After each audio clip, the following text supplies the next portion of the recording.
Toute l'actualité politique et parlementaire, c'est donc le 19h de Public Sénat. Voici les titres de ce lundi 18 octobre.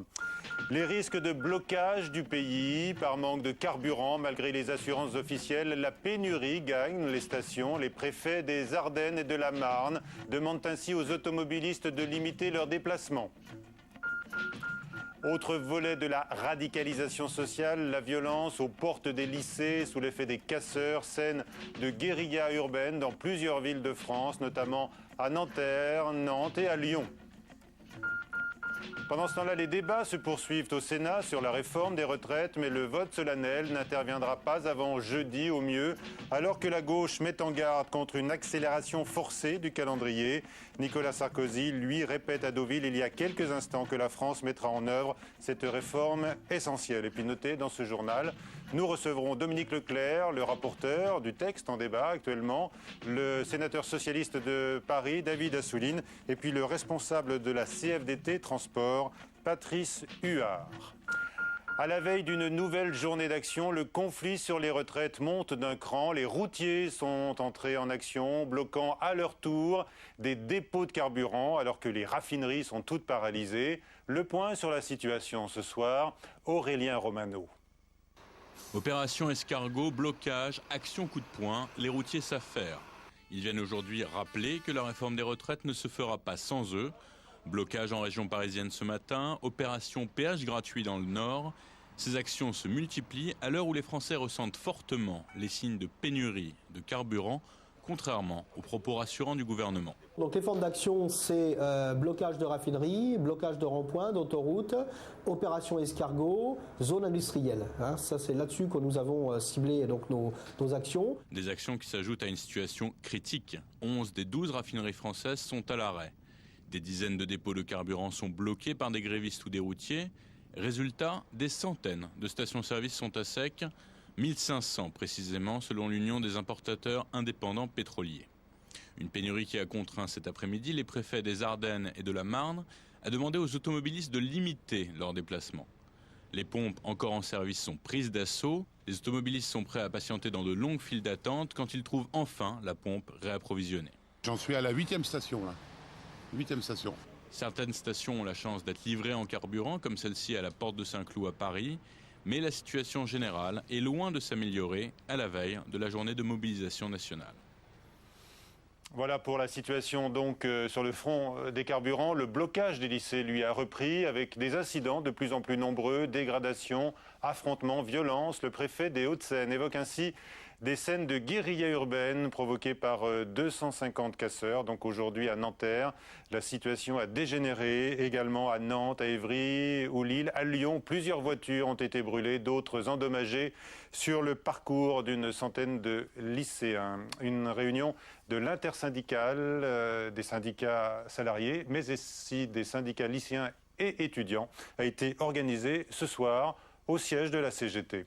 Bonsoir Emmanuel Kessler. Bonsoir Michel. Alors que la réforme est en passe d'être adoptée au Sénat, la rue qui se radicalise peut-elle revendiquer le dernier mot? On le sait, les syndicats réformistes jugent qu'une page va être tournée cette semaine avec le vote du Sénat. Oui, bien sûr, c'est effectivement une étape dont les syndicats n'ignorent pas la portée décisive. Alors, c'est pas franchement surprenant, la CGC, qui est le syndicat le moins hostile à la réforme, annonce qu'elle se retirera du mouvement après ce vote. Mais elle ne pèse pas grand-chose. L'UNSA, les autonomes qui ont des bastions, par exemple à la RATP, ne va pas jusqu'à là, mais reconnaît malgré tout la légitimité du vote parlementaire. Et il faut dire que ce débat sur l'importance du vote au Parlement traverse aussi la CGT et la CFDT. Mais en réalité, donc qui sont les fers de lance du mouvement, en réalité, il y a derrière ça une question plus cruciale pour la CGT et la CFDT, qui est surtout de savoir comment garder la main sur un mouvement de plus en plus large, qui devient un vrai mouvement social et plus seulement un mouvement syndical, et où on voit la montée en puissance des bases plus radicales et aussi de l'extrême gauche. Le NPA, par exemple, était très présent dans les cortèges lors de la dernière manifestation. Donc, CGT et CFDT cherchent à coup sûr une porte de sortie maintenant pour ne pas être débordés, mais la contestation a atteint un tel niveau que le vote de la loi ne suffit suffit pas à lui seul aujourd'hui pour leur offrir cette porte de sortie parce que ce serait vécu par le terrain comme un véritable échec dont ces syndicats finiraient par payer le prix. Donc il va falloir, malgré tout, on a entendu la fermeté de Nicolas Sarkozy ce soir, qu'il y ait un mot, un geste, quelque chose pour qu'il y ait à nouveau un point de dialogue possible entre les syndicats qui ont fait tout un travail pour, et on le voit avec la CGT, s'afficher comme plus réformistes, vous l'avez dit, et le gouvernement, de façon à offrir aux uns et aux autres une porte de sortie qui permette que personne ne perde la face après ces nouvelles manifestations de demain. Merci Emmanuel. Notez que les débats au Sénat ont été suspendus cet après-midi pour permettre à la conférence des présidents de clarifier le calendrier. La gauche redoute une accélération des choses alors qu'il reste quelques 400 amendements à examiner. Thomas Raguet. Alors que la mobilisation en France se radicalise, la gauche sénatoriale craignait aujourd'hui un passage en force de la majorité sur ordre de l'Élysée pour boucler le texte au plus vite. Nous mettons en garde à la fois le gouvernement et la majorité contre toute procédure qui aurait pour volonté de brusquer les choses et de clore le débat de manière à ce qu'il n'aille pas jusqu'au bout. Réunie un peu plus tard dans la journée, la conférence des présidents fixait le calendrier de la semaine. Pas de vote bloqué. L'apaisement semblait être le mot d'ordre à droite. On travaille, on débat, on va jusqu'au fond. On a déjà 90 heures, on peut encore... Non, je pense que d'ici la fin de la semaine, c'était prévu mercredi, plutôt jeudi. Non, ça va, ça se passe bien. Mais une pointe d'agacement tout de même devant la longueur des débats et les nombreuses prises de parole de l'opposition. Ils ont acté qu'on ne pourrait pas terminer mercredi. Donc ils nous demandent de parler moins. Voilà, donc nous ne parlerons pas, enfin nous avons des choses à dire que ne dit pas le gouvernement sur cette réforme des retraites, nous continuerons de le dire. Et la conférence des présidents a même prévu l'hypothèse d'un prolongement des débats tout le week-end prochain, signe que la majorité sénatoriale ne compte pour l'instant pas bousculer les débats. Cette réforme est essentielle et la France la mettra en œuvre, a répété il y a quelques instants Nicolas Sarkozy, présent aujourd'hui à Deauville. Martine Aubry et Ségolène Royal défileront ensemble, elles, demain, dans la manifestation parisienne. Cécile Duflot critique l'attitude inflexible du gouvernement. On écoute la secrétaire nationale des Verts. La mobilisation, elle est là, elle est très forte, elle est très diversifiée et tout le monde commence à en avoir ras-le-bol. Ras-le-bol d'être face à un espèce de mur prétentieux et se dit qu'ils vont être bien obligés d'entendre. Et je pense que c'est dangereux que le gouvernement s'obstine dans cette attitude qui est vraiment une attitude méprisante. Cécile Duflot avec Julie Trassard. Cécile Duflot qui a par ailleurs donné les résultats du vote massif des militants, donnant naissance au nouveau mouvement Europe Écologie Les Verts, une approbation à 90%. Le maire UMP du Havre, Antoine Ruffnac, décide à 71 ans de quitter ses fonctions. Il souhaite que son adjoint, Édouard Philippe, prenne sa succession. Et puis Deauville, donc, je vous en disais un mot, Nicolas Sarkozy, Angela Merkel et Dmitri Medvedev sont dans la station balnéaire pour un sommet visant à favoriser la coopération entre l'Europe et la Russie. La suite du 19h avec donc, bien sûr, le débat et la radicalisation autour des retraites.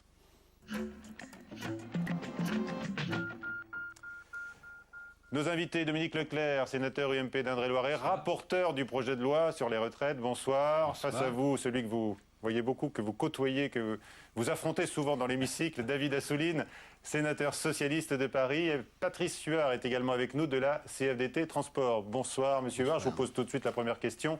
Qu'est-ce qui vous pousse aujourd'hui à radicaliser votre action ? C'est simple, je crois qu'il semblerait que le gouvernement ne nous ait pas entendus. On engage une réforme importante, que tout le monde pense nécessaire, et on oublie de discuter avec les organisations syndicales. C'est quand même un peu fort. Est-ce que vous assumez les conséquences d'un blocage des dépôts de carburant jusqu'à la pénurie? Totalement. Jusqu'à la pénurie. Aujourd'hui, je crois qu'on n'a vraiment pas été entendus. Les signes forts ont été donnés depuis le mois de juin, et vraiment, on a affaire à des gens qui sont un peu autistes. C'est un peu gênant. Vous avez entendu François Fillon hier soir dire « Je ne laisserai pas étouffer l'approvisionnement en carburant ».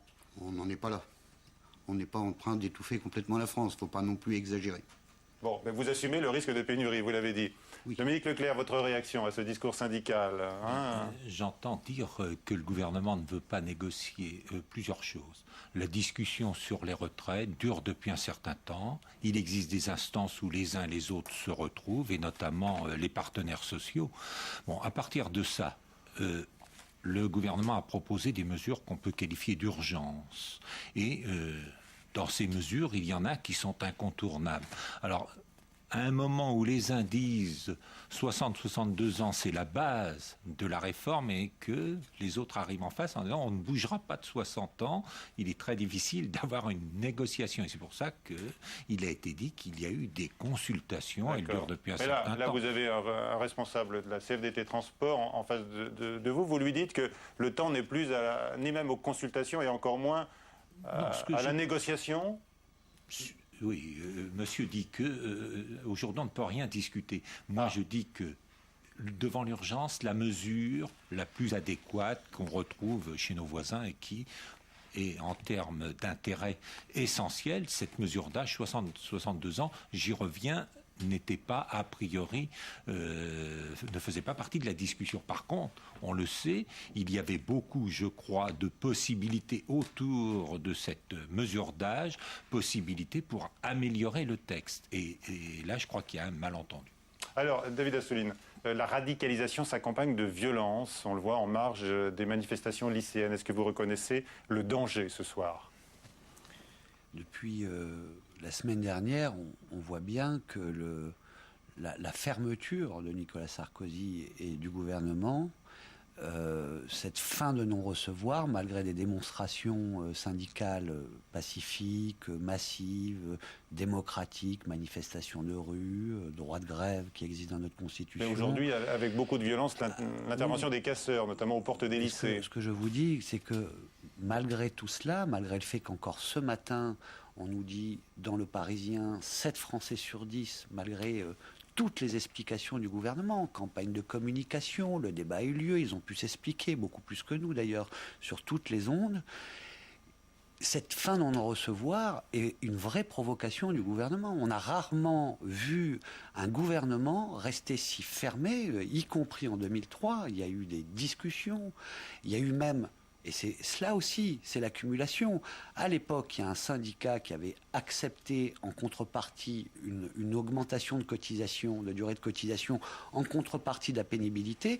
Aujourd'hui, s'additionne à cette durée de cotisation allongée le report de l'âge légal à 62 ans, et sur la pénibilité, on nous parle maintenant d'invalidité et plus de contrat social qui détermine les conditions de la pénibilité. Sur les mouvements de rue, depuis un certain nombre d'années, on assiste à des manifestations qui souvent prennent des caractères intolérables. Bon, qu'aujourd'hui les deux se mélangent, malheureusement, c'est la réalité. Mais moi, je reste à dire que, à un moment donné, des centrales syndicales avaient des propositions, j'allais dire, à la marge. Ces propositions étaient partiellement prises et je crois qu'effectivement le pouvoir ne peut guère aller plus loin. Mais il reste que cette réforme, on le dit, c'est pour sauver un système. Ce système, il est malade du fait de la crise encore plus, et donc moi je dis on fait face à notre responsabilité aussi vis-à-vis des générations à venir. Alors maintenant que les jeunes soient massivement dans la rue, peut-être, et ça, on peut, dans la culture actuelle, la perception de l'angoisse de la retraite, on peut le retrouver chez un grand nombre de jeunes. Mais aussi, il y a un malaise lié à la crise. Les jeunes, il ne faut pas le nier. Que faut-il faire aujourd'hui, David Assouline? Le Parti socialiste demande à ce que le texte soit suspendu. Les syndicats veulent reprendre les négociations. La CFDT qui est pour une réforme. Tout à fait. Nous ne sommes pas contre la réforme, mais pas n'importe quelle réforme, mais pas celle-là en tous les cas. Je rappelle que quand même, on nous parle d'urgence à réformer. J'ai souvenir que le président de la République, en 2006, disait ne pas vouloir toucher à cette réforme. Et aujourd'hui, on nous dit, au nom de la crise... Dominique Leclerc a dit que la crise a précipité les choses. Et on dit que Raymond Soumy estimerait qu'en raison de la crise économique et financière, les échéances ont été avancées de 20 ans. Je ne sais pas si vous confirmez, Dominique Leclerc. Ça sous-entend qu'on fait payer aux salariés les effets de la crise. Alors quand même, c'est un peu fort de café. En quoi les salariés sont-ils responsables de cette crise? En quoi? Mais le débat n'est pas là. Mais quand même, le débat est qu'il y a un malaise. Il y a une le malaise, c'est pas nous quand même, le malaise. Social. Le malaise, c'est vous. On va dire un mot parce que je pense qu'il y a presque il y a quelque chose à voir dans la déclaration de Nicolas Sarkozy de tout à l'heure. Il déclare... Il parle d'une réforme essentielle. Pour la France l'appliquera ou la France la mettra en œuvre. Oui. le choix des mots.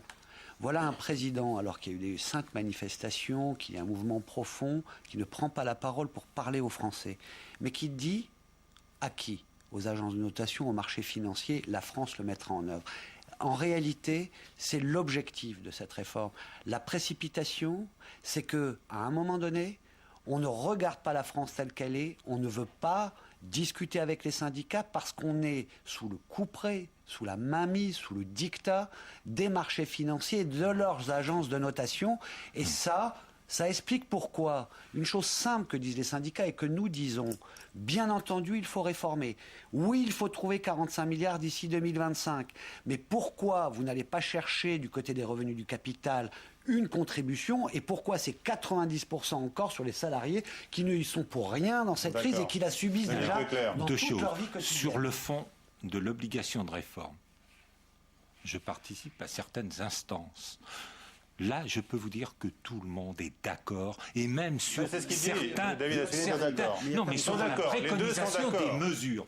Qu'il y ait un petit problème de forme et qu'il y en ait des conséquences aujourd'hui, il faut sûrement s'interroger de ce côté. Maintenant, le financement... Attendez, on aborde toujours le financement de la réforme. Oui. Demain, il va falloir, au-delà des pensions et retraites, parler de la dépendance, parler de la maladie des personnes âgées. Et là encore, on aura besoin de trouver et de mobiliser. Et je ne parle pas de la dette du pays. Vous aurez à ce on aura besoin de mobiliser de l'argent. Mais le système de retraite, c'est un système contributif basé quand sur vous réformez et que vous voulez changer au nom de la crise, il y a 2 facteurs importants qui pèsent sur les retraites. C'est le papy-boom et la crise. Ce sont 2 facteurs ponctuels. Neutralisons-les, finançons-les par un autre système. Oui. Mais lequel? Demain, et après-demain, vous financerez comment la dépendance, comment la maladie? Dans quelques semaines, on va se trouver vous l'avez financée comment? Vous l'avez financé avec quels moyens? Vous tombez dans tous les clichés. Les clichés. Vous l'avez financé la crise financière. David Assouline. Si je peux me permettre, le problème, c'est une question de choix. À partir du moment où vous avez écarté le choix d'aller chercher du côté des revenus du capital, et notamment les salaires différés, notamment les stock options, les bonus, etc., qui devraient participer de cette cotisation sociale. À partir du moment où vous avez écarté ça, vous ne pouvez avoir que sur le... Et je veux dire, attendez, définitivement. Je veux vous dire par rapport aux recommandations du corps et les débats qu'il y avait. Effectivement, un certain nombre d'organismes ont dit qu'on pouvait jouer sur la durée de cotisation, ce que certaines nations ont fait. On pouvait jouer sur le relèvement de l'âge légal et sur d'autres mécanismes. Absolument. Vous avez cumulé, parce que l'allongement, il a eu lieu. 41 à 1 nuitée et demie, vous l'avez mis en place. Et vous avez ajouté... Plus loin, hein. Et vous pas du tout. Et vous avez... Pas du tout. Et vous avez... Nous disons que dans les années qui vont venir, à partir de 2020, je ne sais plus rallonger la durée de cotisation. Mais d'une évidence, il y aura un allongement pour une année gagnée d'espérance de vie, 6 mois de cotisation de plus. Mais ça, c'est énorme. Patrice Huard, j'aimerais savoir ce que vous en pensez de la proposition socialiste. L'allongement de la durée de cotisation, tel que vous l'entendez. Est-ce que cette réforme vous ferait autant peur que celle qui est en passe d'être votée? Oui, non. Patrice Huard, sur la proposition socialiste. L'allongement de cotisation, peut-être qu'on sera obligé d'y passer, mais en tous les cas, peut-être. Mais en tout état, en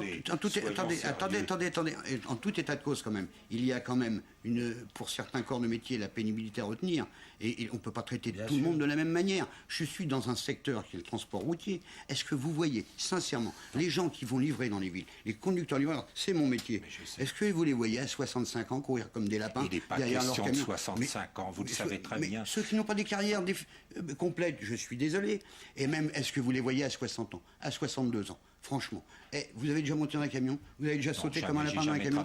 Bon, allez-y, mais je ne dis pas que vous n'avez pas travaillé. Ces gens qui causent et qui ne travaillent pas. Non, je n'ai pas dit ça. Je dis que ce sont des métiers pénibles. Prenez les manutentionnaires, les gens qui travaillent de nuit. Attendez, monsieur. Non, mais faites attention au texte de loi. C'est la première fois qu'on prend en compte 2 choses. Depuis 2003, les longues carrières. Avant, on en parlait, mais personne n'a voulu le faire. Et le dispositif est amélioré. Non, vous reculez sur le dispositif. Mais si, puisque que non, maintenant, non. ils ne sont Alors, pas concernés par l'allongement, je connais un peu. Et la deuxième chose, monsieur, c'est qu'un droit social nouveau est créé, la pénibilité. On vient d'en parler, il y a un conseil social qui va l'évaluer. Comment il nous reste... Permettez-moi, Peut-être que votre génération ne profitera pas et la mienne. Et allez, il nous reste 2 minutes. La question, c'est comment on en sort? Comment on sort de cette situation de blocage? Comment on en sort là? Alors, on parle beaucoup au Sénat sur le fond. Et on va continuer, et à un rythme normal, j'espère. Mais là, maintenant, il est irresponsable, vu y compris la tournure que prennent un certain nombre. Il est absolument irresponsable de ne pas faire une ouverture. Qu'on s'invite le dimanche soir à 20h, le Premier ministre, pour dire rien d'autre que je continue comme avant, je n'ai rien à dire à ceux qui ont manifesté la veille. C'est Dominique Leclerc qui peut vous répondre. Est-ce qu'il Vraiment, peut ça devient encore, irresponsable de la part du pouvoir. Peut-il y avoir encore une ouverture, selon vos informations? Dominique Leclerc, les informations à ce sujet-là, je n'en ai pas.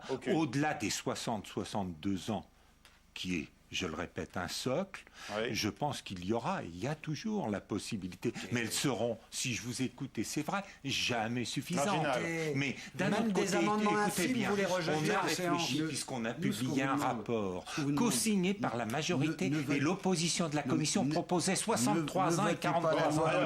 Dernière question. Patrice Huard, je vous la pose. Le Sénat devrait voter peut-être jeudi ou vendredi, on ne sait pas, le vote solennel. Vous avez des dates, vous êtes trompé. Oui, c'est vrai, mais parce qu'on s'adapte au calendrier qui est annoncé officiellement. Non, mais pas vous, non, personnellement, après la conférence des présidents. On n'a pas de date. Hein. Patrice il y a un Huard. débat, il y a des hauts débats, il y a des moments où on arrive à s'entendre. Patrice Huard, le texte va être voté. Attendez, écoutez ma question. Le texte va être voté au Sénat.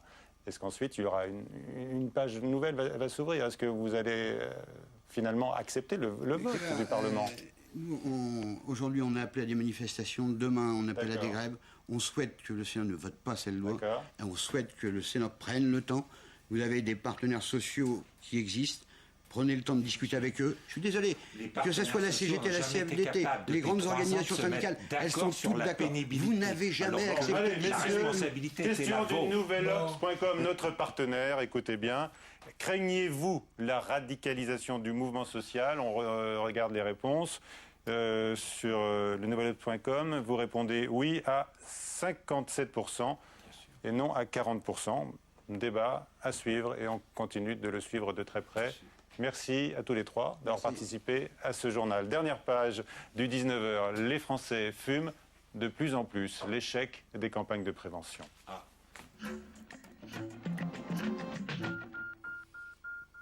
Rien n'y fait, donc le nombre de fumeurs progresse dans notre pays. Constat désolant dressé par Julie Trassard.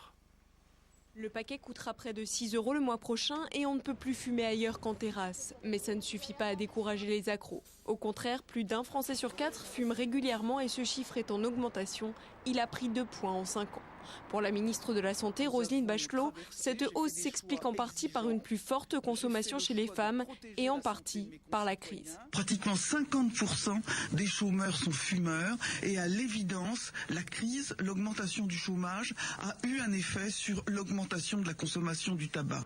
Pour inverser la tendance, une action pourrait être menée par Pôle emploi auprès des chômeurs et le forfait annuel pour aider les femmes enceintes à arrêter de fumer pourrait passer de 50 à 150 €. Au mois d'avril prochain, des images chocs feront également leur apparition sur les paquets de cigarettes pour lutter contre le tabagisme qui est responsable en France de 60 000 morts chaque année. Bonsoir, professeur Gérard Dubois. Bonsoir. Vous présidez l'Alliance contre le tabac des fumeurs plus nombreux qu'il y a 5 ans, donc c'est désespérant. C'est désespérant par absence d'une politique efficace. Une double erreur déjà faite 2 fois et qu'on va répéter une 3e fois. L'erreur est humaine, la répéter c'est diabolique, là j'ai plus de mots.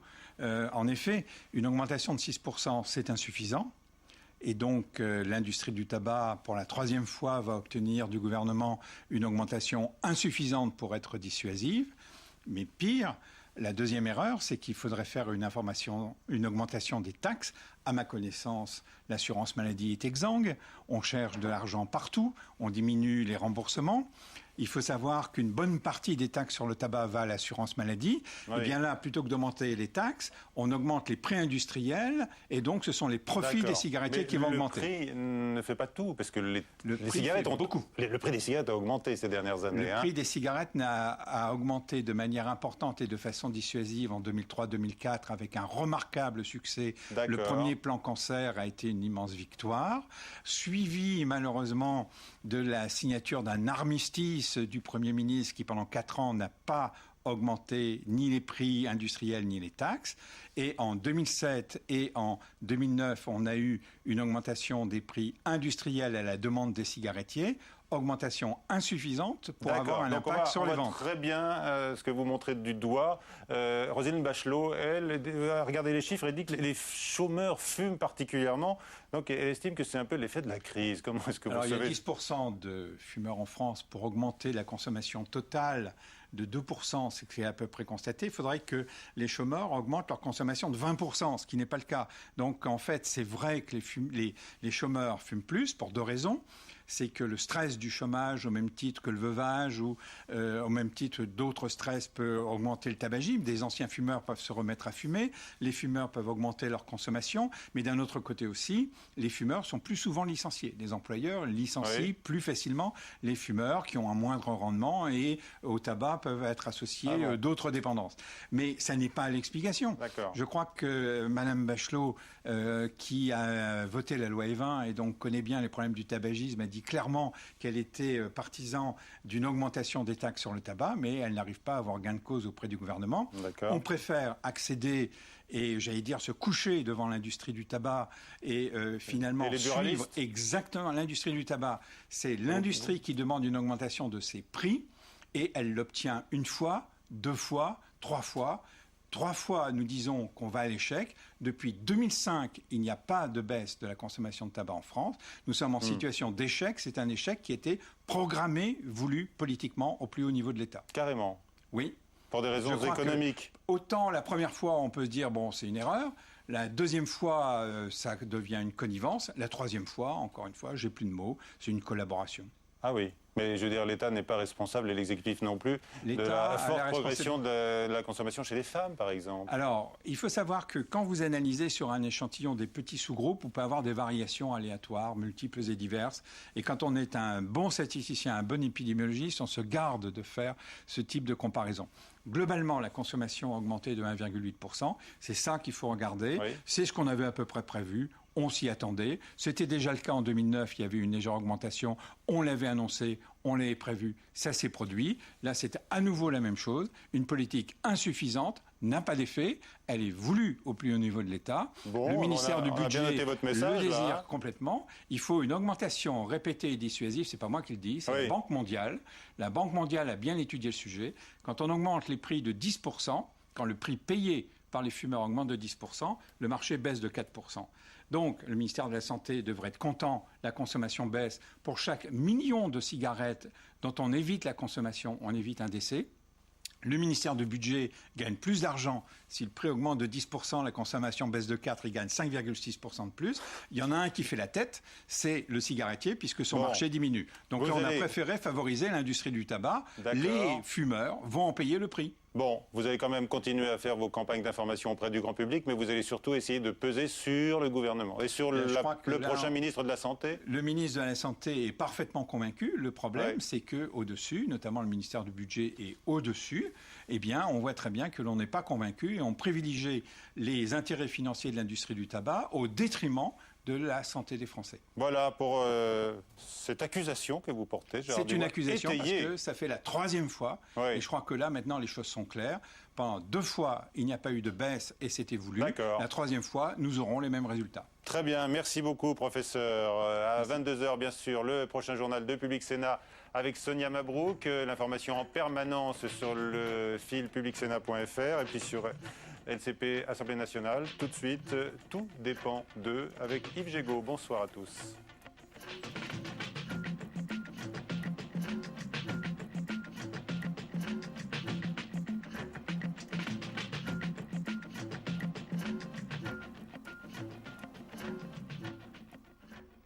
La guerre que j'ai décidé d'engager contre les trafiquants contre les voyous, cette guerre-là, elle vaut pour plusieurs années.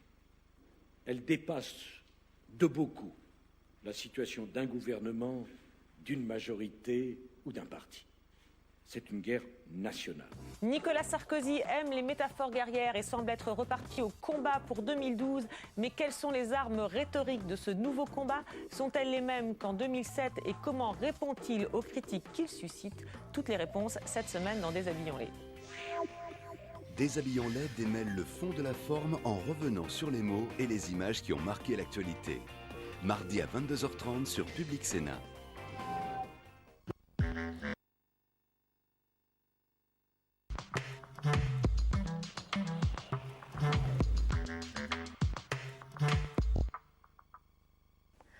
Bonjour à tous. Cet après-midi, les discussions reprennent à l'article 4 de la réforme des retraites, un article sur lequel les sénateurs ont déjà passé la matinée. Tout à l'heure, en clôture de séance, les discussions se sont fortement animées. Les sénateurs communistes, notamment, ont dénoncé la fin d'un acquis social. Et puis, les discussions se sont élargies à la politique fiscale du gouvernement et l'opposition a fustigé des entreprises, notamment celles du CAC 40, qu'elle juge favorisées par rapport aux travailleurs. Alors face à un gouvernement toujours inflexible par rapport à la réforme, eh bien les syndicats ne désarment pas. Le mouvement social commence à faiblir, mais il est gagné par de nouvelles personnes, notamment les étudiants ou bien encore les lycéens. Et toujours 10 raffineries sur 12 restent affectées par les grèves. Tout de suite donc, direction l'hémicycle pour la suite des discussions sur la réforme des retraites. Acte est donné du dépôt de ces rapports. Les 3 premiers ont été transmis à la Commission des affaires sociales, le dernier à la Commission des finances. Ils seront disponibles au bureau de la distribution.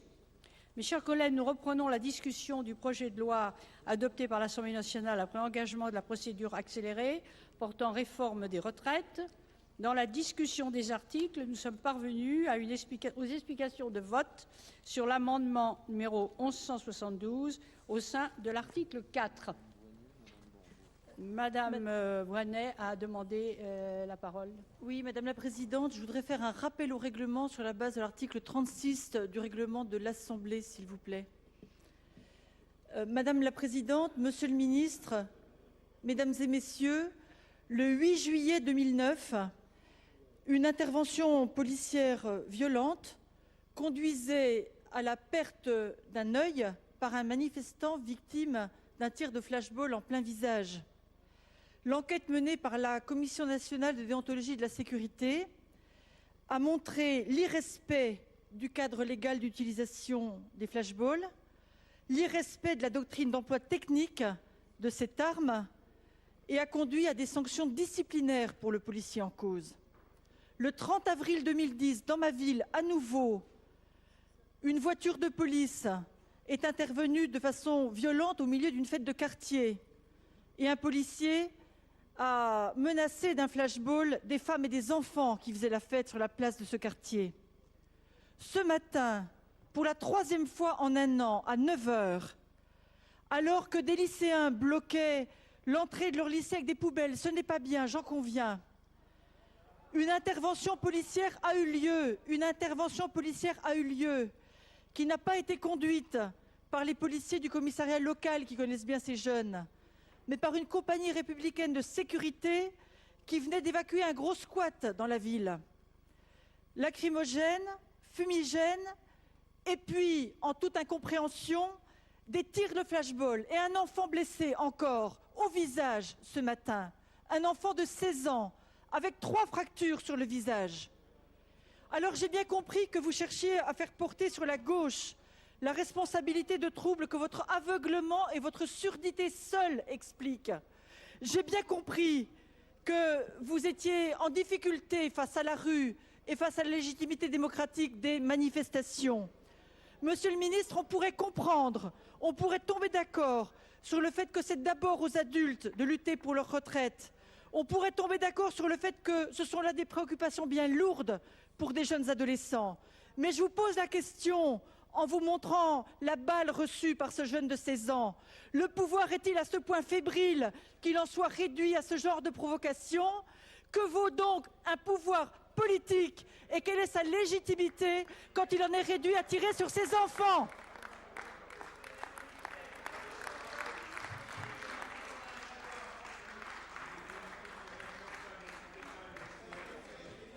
Merci. La présidence, monsieur le ministre.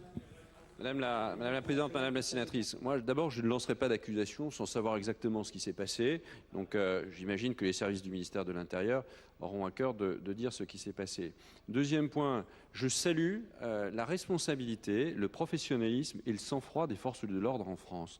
C'est très compliqué de maintenir l'ordre public, c'est très compliqué. Et les forces de l'ordre en France, la police, la gendarmerie, les CRS, mettent beaucoup de professionnalisme pour éviter